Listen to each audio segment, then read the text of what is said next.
very good morning to you and welcome to Daybreak Benue on Benue Television. As we are very happy indeed to be a part of your day as we are breaking the day with you on Benue Television. Well, it's been a while we shared a screen, but thank goodness we're here and we need to talk about a lot of issues around Nigeria. Yeah, we'll talk about the presidential order, the executive order on food items and pharmaceuticals in Nigeria. That's the latest move by Mr. President, and to very many people, it's a step towards assuaging the economic woes of our country, making better the health sector, and of course improving the general well-being of the people. But whether this is going to be implemented to the latter is what we do not know. And it's for the singular reason that we have invited people who have got knowledge around this area to share with us on the topical issue. I'd like to say thank you for joining us. My name is Japhet Kwaho. Good morning, Daybreak family. Welcome to the Tuesday edition of the show. My name is Maureen Hill. I hope you had a pleasant night. And like Japhet said, it's good to actually share the screen once again after, such a time. Most definitely. Good morning, Japhet. Good morning, Maureen. How are you? Part of problem. I was going to take the first shot today. Yes. Of course, because of you, I'm beginning to learn how to speak some kind of, c'est bon. C'est French, bon. So now, Yes. you know that there are a lot of things happening in Nigeria.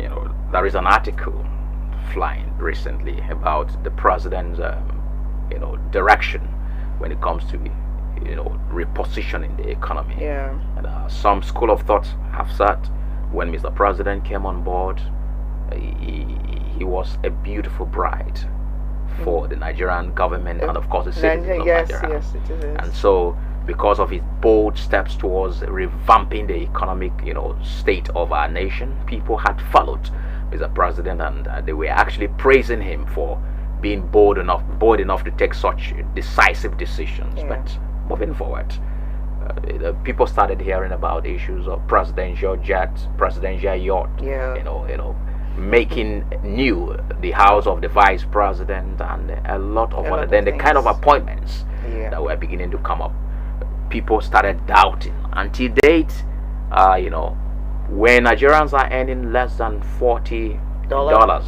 per day, we have, people talking about presidential jet, which takes a whooping amount of money. Yeah. And then when the president raised the appropriation and supplementary budget up to some trillions, we were actually thinking that this was a step towards making a fast move in repositioning the economy. But afterwards, some people are beginning to say that this was not what we hoped for. We are not seeing the handwriting. What we are seeing is being scribbled in such a way that people can't clearly understand what has been written. So I do not know, but it is quite, the more you see, the less you understand. The less you understand. Sometimes you begin to feel like you want to follow what the people are saying. But as a journalist, you have to be very objective in how you are criticizing, the man president, Bola Ahmed Tinubu. I do not know how you're looking at the matter. I share the concerns of many Nigerians because let me base my position from something that happened over the weekend. Over the weekend, that was on Sunday precisely. The Nigerian Bar Association NBA had its annual general convention and it invited a lot of notable dignitaries, among which was Dr. Ngozi Okonjo-Iweala, the Director General of the World Trade Organization. And there was something that she said in her address that really struck me. She said, politics is the problem of Nigeria. Yeah. Specifically, politics is responsible for the policy somersaults as well as the loss of lives in the country. Yes. She did say specifically that what successive administrations have done consistently is their failure to ensure policy consistency. Yes. There is this not made in my government syndrome. I'm quoting her directly now. Yes. Not made in my administration syndrome. Everybody comes and wants to do something. They don't care whether the abandon whatever was there. Exactly. They don't care whether they don't look at the merits of it, but everybody just wants when I came on board, this is what I did. When I came on board, this is what I did. And if you look at the countries that we are hoping to follow in their shoes, countries like Malaysia, countries like the United States, the United Kingdom, even down here in Africa, we have Rwanda and Kenya. We have South Africa. South Africa as well.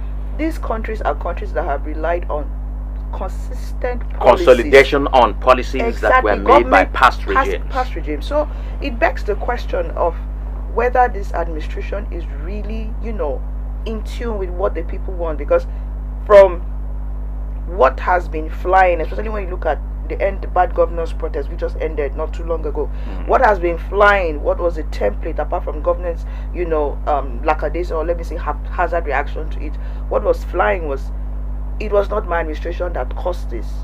Blame game. We know that Nigeria is in the woods. To put it like Dr. Iweala said, Nigeria has not had any significant growth since 2014. Yes. So instead of throwing blame games, what are you doing to change the situation? Rather, what Nigerians are saying is that there's a steady increase towards the worst. Exactly. And I actually followed what Ngozi Okonjo-Iweala said. He also harped on the issue of high-level corruption. Yes. That when you want to fight the circle of corruption in the country, you must be ready that corruption is coming back at you 25 times more than the fight you have launched against corruption. And so corruption has become a systemic evil that is so difficult for people to in Nigeria especially. You understand? While in other nations, the system is made so easy for you to fight anything you want to fight. Yeah. And that is why countries in the West are moving fast. The system is made for the people, not the people for the system. Exactly. And then what we also need to acknowledge and understand is that even the public, the citizens do not know they have enormous powers. They do. They don't. They worship a few persons who have been privileged to be in position and amass ill-gotten wealth.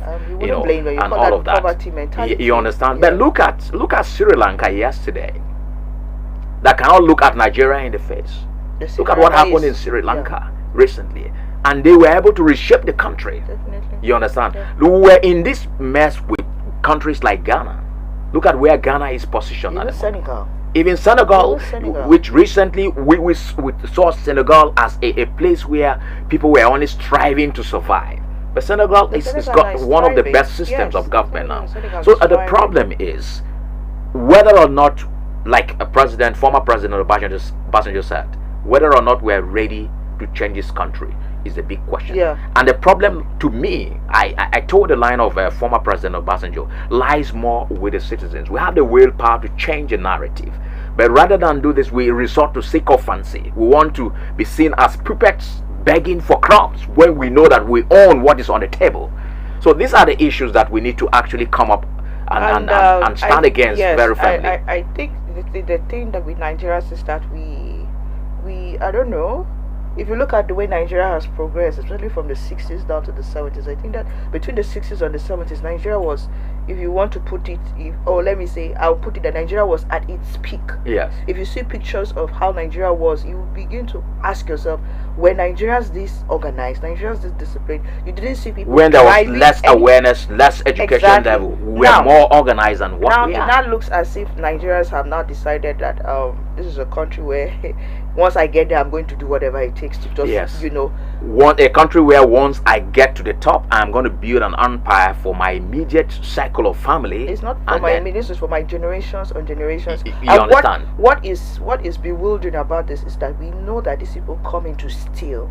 After they steal, we let them go, we celebrate them, and there's nothing done. So this cycle of stealing goes on and on and on and on. And maybe one day we'll get to the point where we'll wake up in this country and end up killing ourselves like they did in I was part of an argument.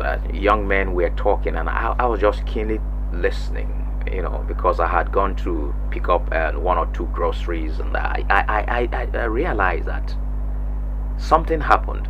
One of the young men said, if we cannot stem, if we cannot fight corruption to the finish, we should normalize it.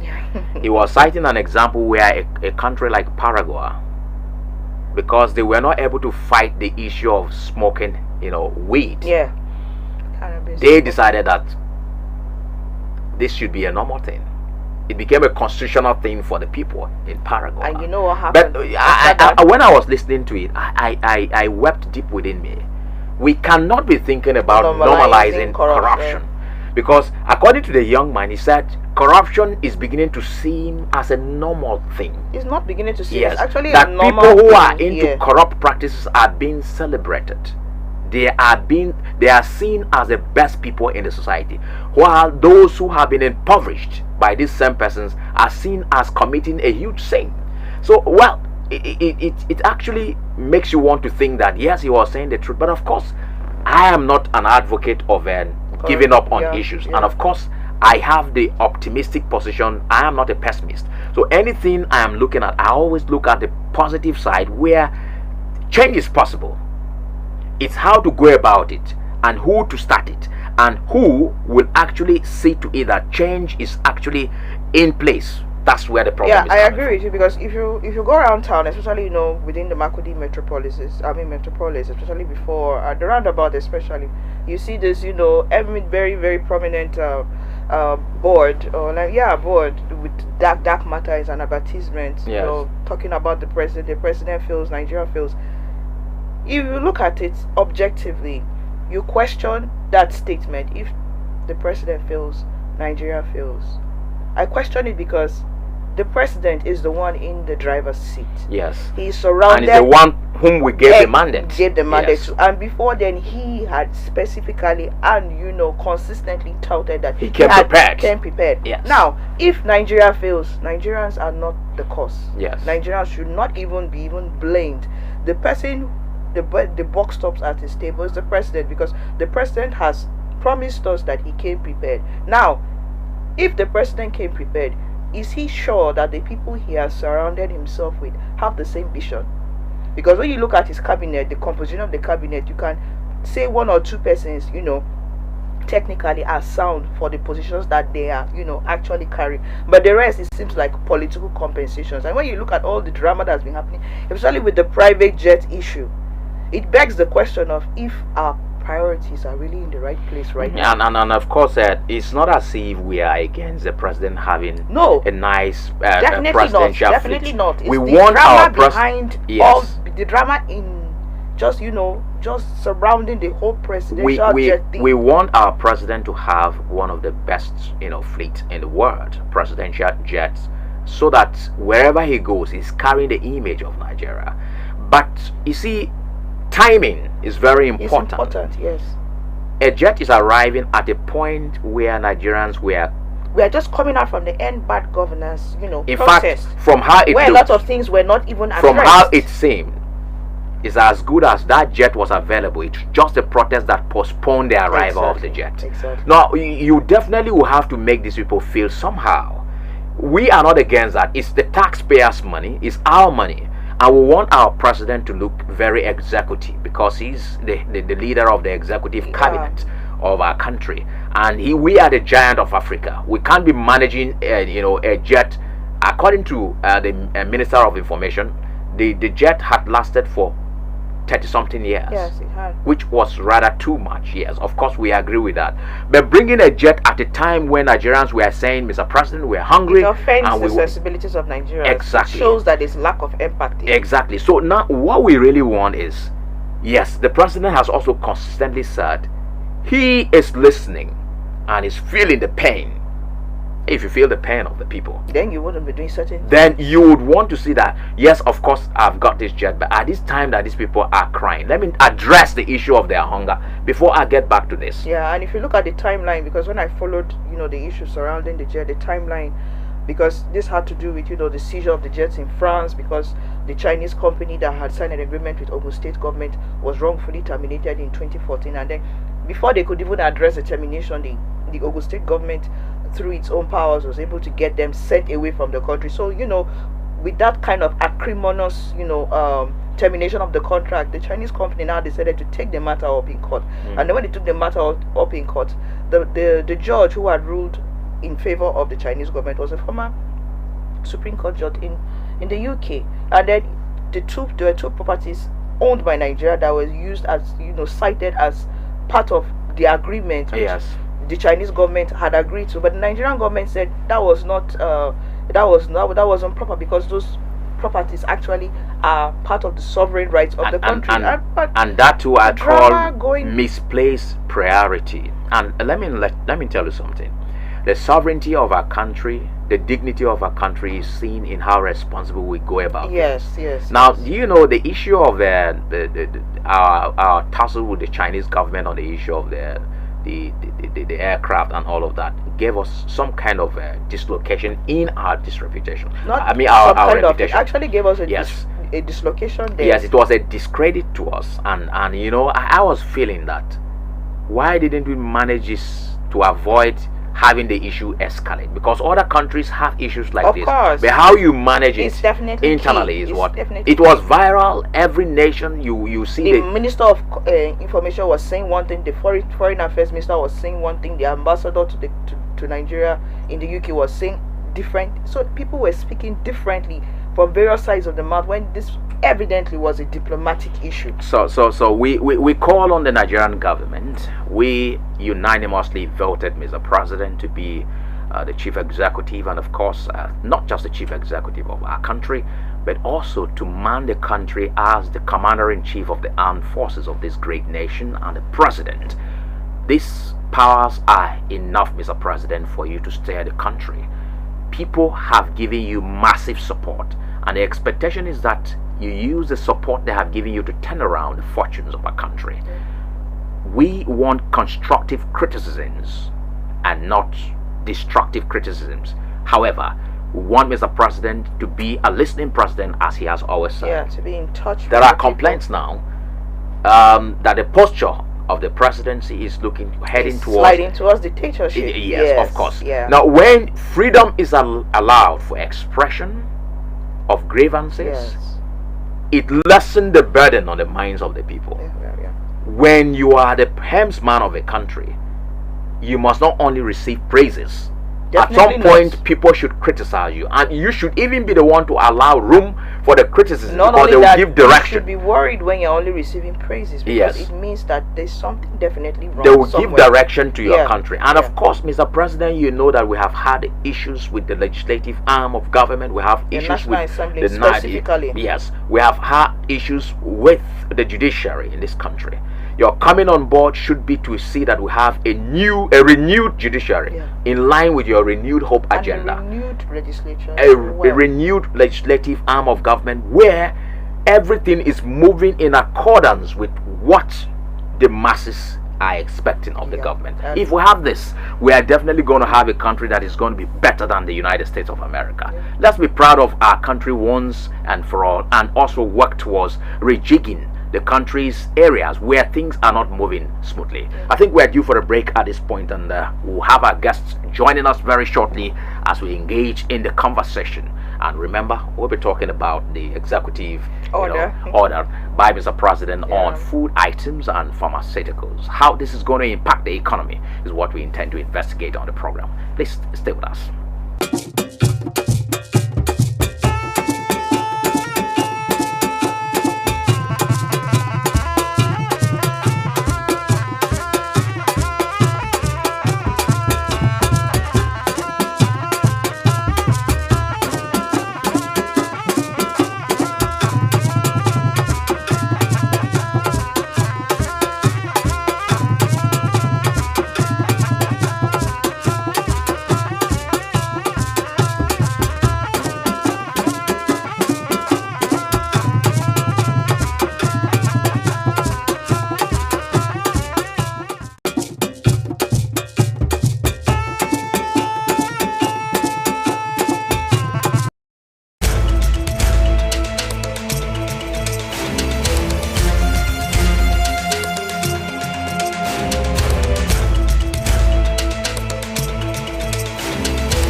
As part of efforts to reposition the ministry through posting of staff for more effective performance, the Ministry of Education and Knowledge Management has charged staff to respect work conditions. During the briefing, Commissioner for the Ministry, Reverend Dr. Ikan, announces suspensions of the area education officers of Boku, Kwande, and Buruku local government areas for refusal to proceed on posting. Dr. Ikan then approves the postings of area education officers and departments, saying the move is in line with the earlier administration's zero tolerance for indiscipline. He says the ministry shall be applying full weight of public service rules number 04401 to any officer who fails, refuses, or neglects to proceed on posting.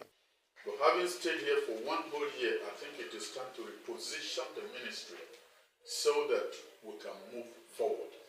I consider this as re-engineering the ministry because some of the reforms, so to say, will affect quite a number of staff and even our outstations. It is in their interest to proceed on the postings within the period specified in the posting letter. 2. Refusal to proceed on posting is termed by Public Service Rules number 04401 as gross misconduct and the ultimate punishment of which is dismissal from service. 3. In line with the Reverend Father Dr. Hyacinth Memalia's administration's zero tolerance for indiscipline, the full weight of the provision of the Public Service Rules shall be applied to any officer who fails or refuses or even neglects to proceed on the posting.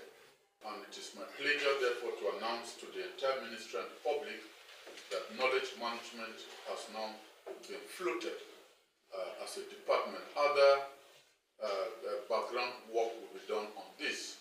I know that it will require to pass through other processes according to civil service rules before it can be fully established. But the department needs to take off and offer preliminary services until it is well established according to civil service rules. So we have Mr. Ocheje Sunday, presently the Directorate of Science and Technical Education.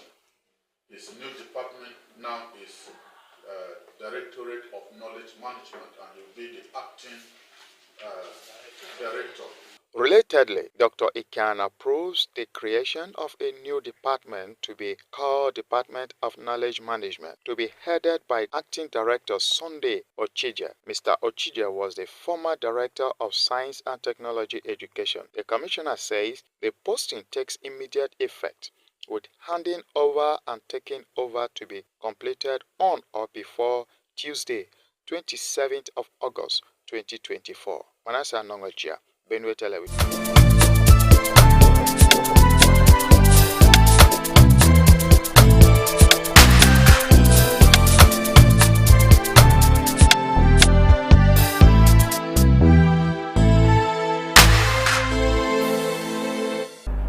Welcome back to the program. This is Daybreak Benue on Benue Television, and we are very happy to be here back on set.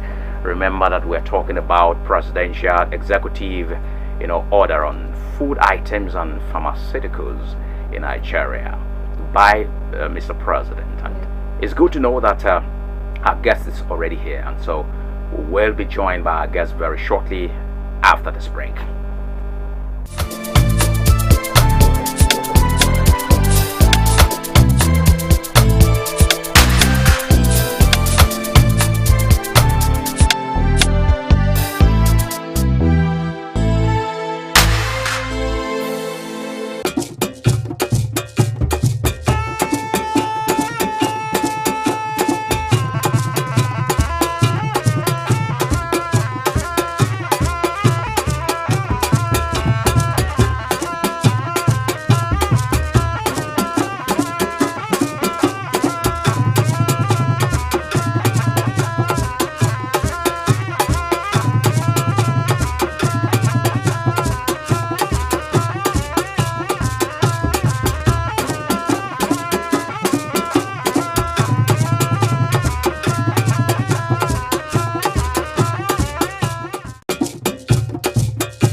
Welcome back to the program. This is Daybreak Benue on Benue Television. Once again, we like to say we are happy to break the day with you. And we are being joined by Professor Ailan Uta from the Economics Department and the prestigious Benue State University. He is a lecturer there for several years and have got gamut of experience to share with us on the topic presented before you here. I'd like to welcome you once again to the program. Prof, it's been a while. We had a conversation here. Thank you. It's good to have you. Welcome. So, Thank you. yes. So, Prof, you recall that on precisely on 28th of June 2024, the President of the Federal Republic of Nigeria, President Bola Ahmed Tinubu, has signed an executive order, introducing zero tariffs, excise duties, and VAT on imported pharmaceuticals and food items. According to him, this was going to revitalize the health sector and also, stabilize the economy in some ways. Let's start from the economic point of view. Okay. 24th and 28th of June to now. You know how long we have stayed. This is August. About 2 months. Yes, this is August, and August is going to come to an end soon. Whether you have seen the implementation of this is one thing to talk about. But let's first of all look at the economic angle. Do you see this as impacting positively the Nigerian country? No. From an economic point of view, it is very difficult for that kind of policy to really work. Like many people have commented, for an economy to work effectively is when you have when you start producing most of those things locally, because by giving zero import duties and VAT on all those imported goods, whether they are pharmaceuticals or food items, you are spending the scarce foreign exchange that is already there. Because if we look at the value of the naira, like we keep saying, the value of the naira is low because the demand for foreign exchange far exceeds the supply. And then the scarce foreign exchange, you are still using it to import these goods, and then you are charging zero import duties on them. Then it means that nothing is coming to the pocket of the government. So it will not have any serious economic impact, because what we expected was that they should have invested more money in the production of agricultural produce, because they have only been giving lip service to that. Because come to Benue, they say is the food basket of the nation. Nothing significant has been done to increase food production in Benue State. That's a fact. So I expected that this vast lands in Nigeria, so I expected the government to make sure that inputs that are needed by farmers to produce, maybe better seeds, fertilizer, and the rest of them are supplied so that people can produce a lot. And that is the only way that can reduce the level of the prices of the goods and services in the market. The same thing with pharmaceuticals. You see that most of the pharmaceuticals are Very expensive. closing down, and when you go to buy drugs now, drugs are very, very expensive. Many people cannot afford them. That was the reason behind removing the duties on imported pharmaceuticals. But have we seen any change after? I have not seen any change. We have not seen any change. So now, would you rather say that the economic team of Mr. President is misleading him? That is my belief. Because ideally, when you want to produce or when you want to reduce prices, the normal economic prescription is that increase production. Because when you increase production, then there will be increase in supply and prices will be forced to come down.